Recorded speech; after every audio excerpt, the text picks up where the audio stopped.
الحمد للہ رب العالمین والصلاة والسلام علی سید المرسلین اما بعد فاعوذ باللہ من الشیطان الرجیم بسم اللہ الرحمن الرحیم۔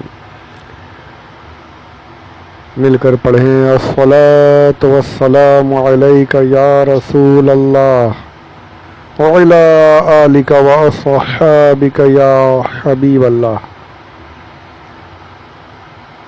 آج یہ جو میں اس وقت ریکارڈ کر رہا ہوں یہ اسلامی تاریخ کی، اسلامی زندگی کی، مسلمانوں کی سب سے اہم رات چل رہی ہے۔ شب میلاد النبی اس وقت جاری ہے، اس میں یہ ریکارڈنگ کر رہا ہوں۔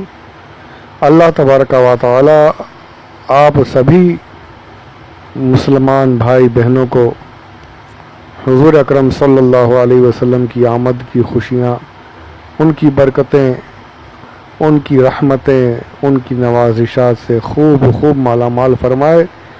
حضور کے صدقے و طفیل میں، حضور کی آمد کے صدقے و طفیل میں ہم سب کی تمام پریشانیوں کو پروردگار دور فرمائے،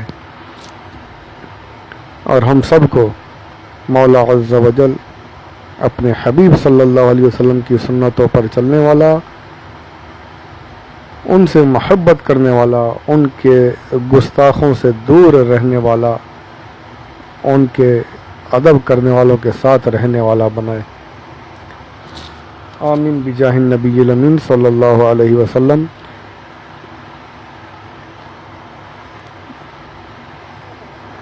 ہمارا یہ سلسلہ آگے بڑھاتے ہیں۔ ہجرت کا 9واں سال، 9 ہجری بہت سے واقعات عجیبیہ سے لبریز ہے، لیکن چند واقعات بہت ہی اہم ہیں جن کو بہت ہی بسط و تفصیل کے ساتھ ذکر کیا گیا ہے۔ ان واقعات کو یہاں پر مختصر بیان کیا گیا۔ اس میں سے ایک واقعہ ہے آیت تخیر و ایلا۔ تخیر اور ایلا یہ شریعت کی 2 اصطلاحی الفاظ ہیں۔ شوہر اپنی بیوی کو اپنی طرف سے یہ اختیار دے دے کہ بیوی اگر چاہے تو طلاق لے لے اور چاہے تو اپنے شوہر ہی کے نکاح میں رہ جائے، اس کو تخیر یا تخیر میں غالباً ہوگا کہتے ہیں۔ انہیں اختیار دے دیا شوہر نے، چاہے تو طلاق لے لے۔ اور ایلا یہ ہے کہ شوہر یہ قسم کھا لے کہ میں اپنی بیوی سے صحبت نہیں کروں گا، یعنی بیوی کے پاس نہیں جاؤں گا۔ صحبت سے مراد یہ ہے۔ حضور اکرم صلی اللہ علیہ وسلم نے ایک مرتبہ اپنی تمام ازواج مطہرات رضی اللہ عنہن سے ناراض ہو کر 1 مہینے کا ایلا فرمایا، یعنی آپ صلی اللہ علیہ وسلم نے یہ قسم کھا لی کہ میں 1 ماہ تک اپنی ازواج مقدسہ سے صحبت نہیں کروں گا۔ پھر اس کے بعد آپ صلی اللہ علیہ وسلم نے اپنی تمام مقدس بیویوں کو طلاق حاصل کرنے کا اختیار بھی سونپ دیا، مگر کسی نے بھی طلاق لینا پسند نہیں کیا۔ اور کون لے گا؟ حضور نبی آخر الزمان صلی اللہ علیہ وسلم جیسا شوہر کس کو ملنے والا ہے؟ کہاں ملنے والا ہے؟ ان سے کوئی طلاق لینے کی بات سوچ بھی نہیں سکتی تھی ازواج مطہرات، حالانکہ حضور نے اختیار دے دیا۔ اس کا سبب کیا ہوا یہ بھی یہاں پر لکھا ہوا ہے، سماعت فرمائیں۔ حضور کی ناراضگی اور عتاب کا سبب کیا تھا، اور آپ صلی اللہ علیہ وسلم نے تخیر و ایلا کیوں فرمایا؟ اس کا واقعہ یہ ہے کہ حضور اکرم صلی اللہ علیہ وسلم کی مقدس بیویاں تقریباً سب مالدار اور بڑے گھرانوں کی لڑکیاں تھیں۔ حضرت ام حبیبہ رئیس مکہ ابو سفیان رضی اللہ عنہ کی صاحبزادی تھیں۔ حضرت جویریہ قبیلہ بنی مستلق کے سردار حارث بن ضرار کی بیٹی تھیں۔ حضرت صفیہ رضی اللہ تعالی عنہ بنو نذیر اور خیبر کے رئیس اعظم حی بن اخطب کی نور نظر تھیں، یا حی بن اخطب جو بھی نام ہو۔ حضرت عائشہ رضی اللہ عنہ حضور کے سب سے قریبی دوست حضرت ابوبکر صدیق رضی اللہ عنہ کی پیاری بیٹی تھیں۔ حضرت حفصہ حضرت عمر فاروق رضی اللہ تعالیٰ عنہ کی چہیتی صاحبزادی تھی حضرت زینب بنت جحش، اور حضرت ام سلمہ رضی اللہ تعالیٰ عنہما بھی خاندان قریش کے اونچے اونچے گھروں کی ناز و نعمت میں پلی ہوئی لڑکیاں تھیں۔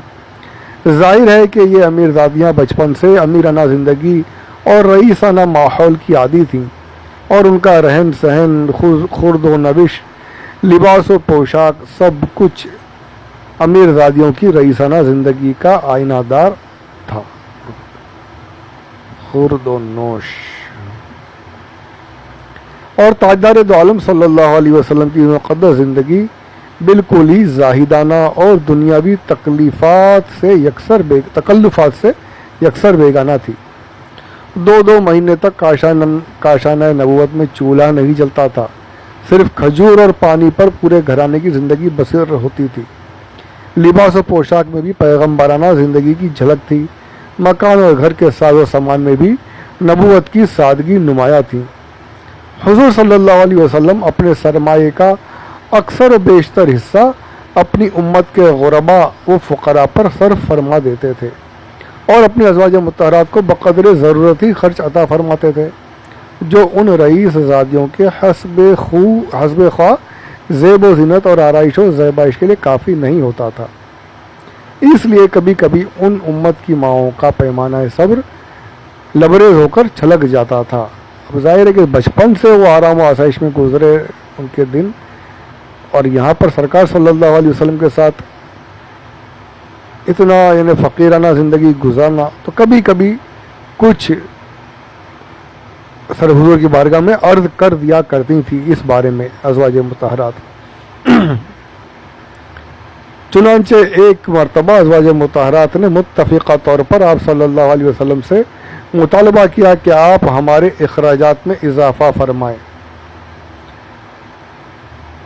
ازواج مطہرات رضی اللہ تعالی عنہن کی یہ ادائیں مہر نبوت کے قلب نازک پر بار گزری، اور آپ صلی اللہ علیہ وسلم کے سکون خاطر میں اس قدر خلل انداز ہوئی کہ آپ نے برہم ہو کر یہ قسم کھا لی کہ 1 مہینے تک ازواج مطہرات سے نہ ملیں گے۔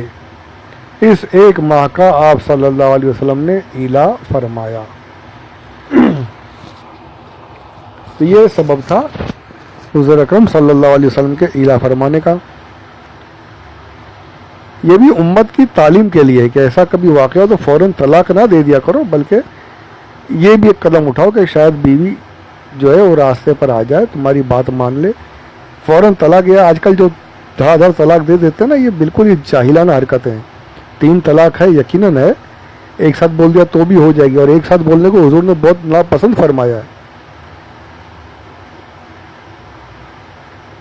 طلاق دینا، سرکار نے فرمایا کہ اسلام میں جتنی مباح چیزیں ہیں، جتنی حلال چیزیں ہیں، جتنی مباح چیزیں ہیں، ان مباح چیزوں میں سب سے ناپسند کوئی چیز اگر ہے تو اللہ کو سب سے ناپسند وہ چیز طلاق ہے۔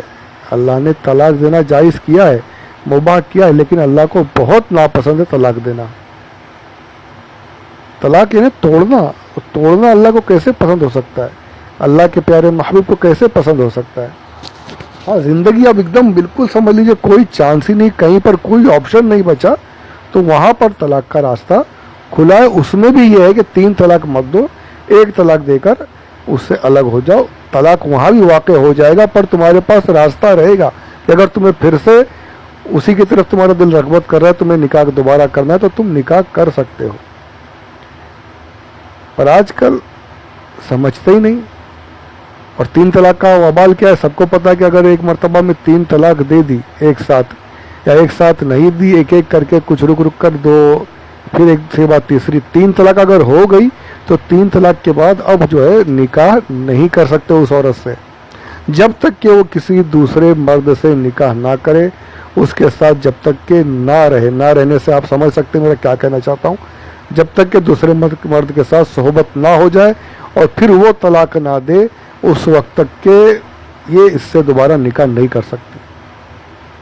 تو آج تو کچھ سمجھ ہی میں نہیں آتا، طلاقیں دے دیتے ہیں فٹافٹ، اور پھر حال کیا ہوتا ہے، مولانا صاحب غصے میں تھا، مجھے ہوش نہیں تھا، میں نے ایسے کر دیا، نکل گیا منہ سے، طلاق تو واقع ہو گیا میرے بھائی، اب اس کے حلالہ کے سوا اور کوئی طریقہ نہیں بچا. یہ سزا ہے یہ مرد کے لیے. حلالہ جو ہے یہ اس مرد کے لیے سزا ہے، اس بے وقوف کے لیے کہ جو اپنی زبان کو کنٹرول میں نہیں کرتا. تو اللہ تبارک و تعالی ہمیں اپنے حبیب کے طریقے پر چلنے کی توفیق عطا فرمائے کہ حضور اکرم صلی اللہ علیہ وسلم نے ہمیں سکھایا، امت کو بتایا کہ کوئی واقعہ اگر ایسا ہو جائے تو طلاق کی طرف قدم مت بڑھاؤ، بلکہ یہ طریقہ اختیار کرو، دوری اختیار کرو کچھ دنوں کی، کچھ مہینے کی. ہو سکتا ہے بیوی پر کچھ اثر ہو جائے، وہ صحیح راستے پر آ جائے. پھر بھی نہیں ہوتا تو پھر اس کے بعد طلاق کا راستہ کھلا ہے، تو اس میں بھی ایک طلاق دی جائے. فوراً 3 طلاق دینا یہ اسلام کو پسند نہیں ہے. تو اللہ تبارک و تعالیٰ اپنے حبیب صلی اللہ علیہ وسلم کے نقش قدم پر چلنے کی توفیق ہم سب کو عطا فرمائے. آمین بجاہ النبی الامین صلی اللہ علیہ وسلم.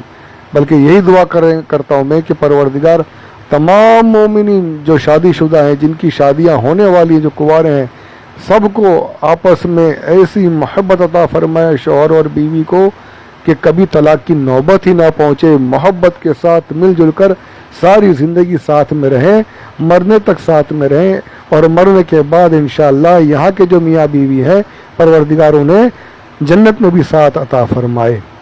آمین بجاہ النبی الامین صلی اللہ علیہ وسلم. درود پاک پڑھ لیے، بات کہیں کی کہیں چلی گئی، ضروری تھا اس لیے میں نے عرض کیا. یہ بیوقوفانہ حرکتیں چھوڑ دیجیے، اللہ سب کو اس بیوقوفانہ حرکت سے دور فرمائے. درود پاک پڑھیں. اللہم صلی علی سیدنا مولانا محمد وعلی آل سیدنا مولانا محمد مبارک وسلم صلاۃ و سلام علیکہ یا رسول اللہ صلی اللہ علیہ وسلم. عجیب اتفاق کہ انہی دنوں میں آپ صلی اللہ علیہ وسلم گھوڑے سے گر پڑے، جس سے آپ کی مبارک پنڈلی میں موچ آ گئی.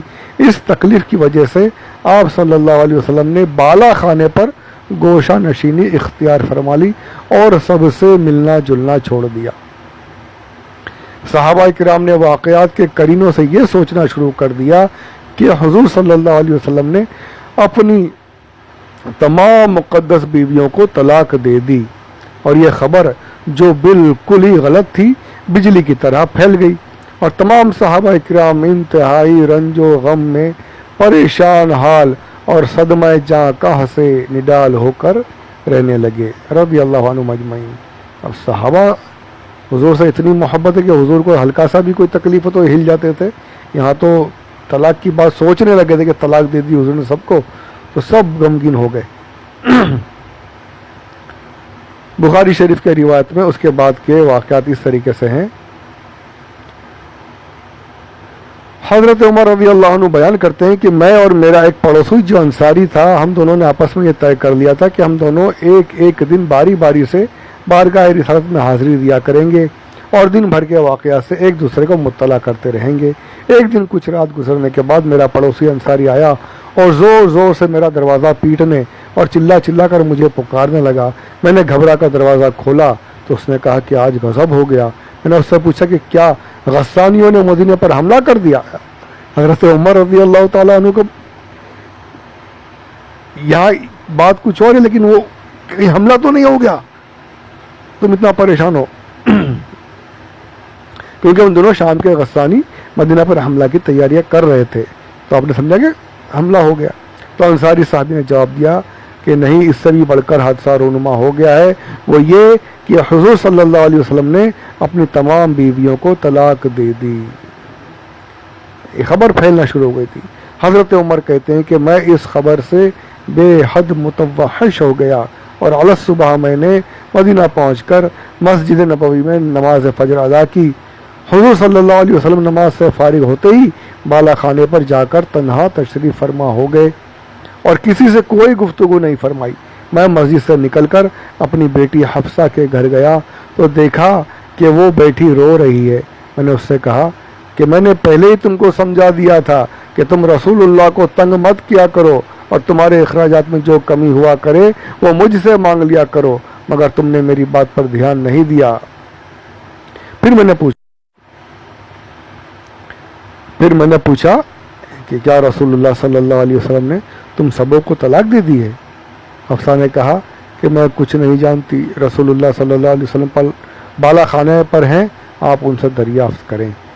میں وہاں سے اٹھ کر مسجد میں آیا تو صحابہ کرام کو بھی دیکھا کہ وہ ممبر کے پاس بیٹھے رو رہے ہیں. میں ان کے پاس تھوڑی دیر بیٹھا لیکن میری طبیعت میں سکون و قرار نہیں تھا، اس لیے میں اٹھ کر بالا خانے کے پاس آیا اور پہرے دار غلام رباح سے کہا کہ تم میرے لیے اندر آنے کی اجازت طلب کرو. اللہ اکبر، یہ تصور کرنے کی باتیں ہیں یار، کیسا وہ منظر ہوگا. سبحان اللہ، اللہ اکبر کبیرہ. عمر فاروق جیسے صحابی حضور سے اجازت طلب کروا رہے ہیں کہ حضور کی ناراضگی گوارا ہی نہیں ہے کہ حضور اگر اجازت دیں تو اندر آئیں. سبحان اللہ، یہ صحابہ کا عقیدہ تھا. سبحان اللہ. ربا نے لوٹ کر جواب دیا کہ میں نے عرض کر دیا لیکن آپ صلی اللہ علیہ وسلم نے کوئی جواب نہیں دیا. میری الجھن اور بےتابی اور زیادہ بڑھ گئی اور میں نے دربان سے دوبارہ اجازت طلب کرنے کی درخواست کی، پھر بھی کوئی جواب نہیں ملا. تو میں نے بلند آواز سے کہا کہ اے رباح، تم میرا نام لے کر اجازت طلب کرو، شاید رسول اللہ کو یہ خیال ہو کہ میں اپنی بیٹی حفصہ کے لیے کوئی سفارش لے کر آیا ہوں. تم عرض کر دو خدا کی قسم، یعنی چلا چلا کر بول رہے ہیں زور سے کہ حضور سن لیں. عرض کر دو کہ خدا کی قسم اگر رسول اللہ مجھے حکم فرمائے تو میں ابھی اپنی تلوار سے اپنی بیٹی حفصہ کی گردن اڑا دوں. اپنی بچی کو مارنا یہ کوئی معمولی بات نہیں ہے. محبت کرنے والے تھپڑ تک نہیں مارتے، اور یہ بھی محبت کرنے والے باپ ہیں، پر کہتے ہیں کہ اگر حضور فرمائے تو ابھی گردن ہی کاٹ دوں. اور قسم خدا کی یہ میرا عقیدہ ہے، میرا ایمان ہے کہ اگر حضور فرما دیتے تو حضرت عمر ضرور کاٹ بھی دیتے. یہ حضرت عمر رضی اللہ تعالیٰ عنہ کا ایمان تھا، یہ مجھے پکا یقین ہے. اگر حضور اس وقت فرما دیتے تو حضرت عمر اپنی بیٹی کا گلا اپنے ہاتھوں کاٹ دیتے. پر حضور اکرم صلی اللہ علیہ وسلم نے ایسا کیوں فرماتے؟ حضور رحمت ہیں، رحمت عالم ہے، رحمت بن کر آئے. تکلیف دینا تو سرکار کی ذات سے کسی کو ہوئی ہی نہیں تکلیف، تو اپنی ازواج مطہرات کو تکلیف کیسے دے سکتے تھے؟ اس کے بعد حضور نے ان کو اجازت دے دی. تو کہتے کہ جب میں بارگاہ رسالت میں باریاب ہوا تو میری آنکھوں نے یہ منظر دیکھا کہ آپ صلی اللہ علیہ وسلم ایک کھرری بان کی چارپائی پر لیٹے ہوئے ہیں، اور آپ کے جسم مبارک پر بان کے نشان، جو ستلی کے جو نشان بن جاتے ہیں نا، ستلی کی کھٹائی کھاٹ پر لیٹنے سے، تو ایسے نشان پڑے ہوئے ہیں. پھر میں نے نظر اٹھا کر دیکھا تو ایک طرف تھوڑے سے جو رکھے ہوئے تھے اور ایک طرف ایک کھال کھوٹی پر لٹک رہی تھی بکری کی، جس پر حضور بیٹھا کرتے. تاجدار دو عالم صلی اللہ علیہ وسلم کی یہ کائنات دیکھ کر میرا دل بھر آیا اور میری آنکھوں میں آنسو آ گئے. حضور صلی اللہ علیہ وسلم نے میرے رونے کا سبب پوچھا تو میں نے عرض کیا کہ یا رسول اللہ، اس سے بڑھ کر رونے کا اور کون سا موقع ہوگا کہ قیصر و کسریٰ خدا کے دشمن تو نعمتوں میں ڈوبے ہوئے عیش و عشرت کی زندگی بسر کر رہے ہیں، اور آپ خدا کے سچے رسول ہوتے ہوئے اس حالت میں ہیں. آپ صلی اللہ علیہ وسلم نے ارشاد فرمایا کہ عمر، کیا تم اس پر راضی نہیں کہ قیصر و کسریٰ دنیا لیں اور ہم آخرت لے لیں؟ اس کے بعد میں نے حضور کو مانوس کرنے کے لیے کچھ اور بھی گفتگو کی، یہاں تک کہ میری بات سن کر حضور صلی اللہ علیہ وسلم کے لب انور پر تبسم کے آثار نمایاں ہو گئے. اس وقت میں نے عرض کیا کہ یا رسول اللہ صلی اللہ علیہ وسلم، کیا آپ نے اپنی ازواج مطہرات کو طلاق دے دی ہے؟ آپ صلی اللہ علیہ وسلم نے ارشاد فرمایا کہ نہیں. سنتے ہی یہ خوش ہو گئے. فرماتے ہیں کہ مجھے اس قدر خوشی ہوئی کہ فرط مسرت سے میں نے تکبیر کا نعرہ مارا. پھر میں نے یہ گزارش کی کہ یا رسول اللہ، صحابہ کرام رضی اللہ عنہم مسجد میں غم کے مارے بیٹھے رو رہے ہیں، اگر اجازت ہو تو میں جا کر ان لوگوں کو بھی بتا دوں کہ طلاق کی خبر سراسر غلط ہے.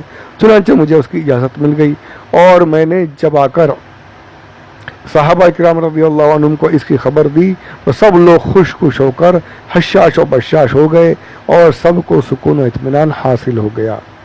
جب 1 مہینہ گزر گیا تو حضور صلی اللہ علیہ وسلم کی قسم پوری ہو گئی، تو آپ صلی اللہ علیہ وسلم بالا خانے سے اترے. اس کے بعد ہی آیت تخیر نازل ہوئی. آیت کا ترجمہ کہ اے نبی، اپنی بیویوں سے فرما دیجئے کہ اگر تم دنیا کی زندگی اور اس کی آرائش چاہتی ہو تو آؤ میں تمہیں کچھ مال دوں اور اچھی طرح چھوڑ دوں، اور اگر تم اللہ اور اس کے رسول اور آخرت کا گھر چاہتی ہو تو بے شک اللہ نے تمہاری نیکی والیوں کے لیے بہت بڑا اجر تیار کر رکھا ہے۔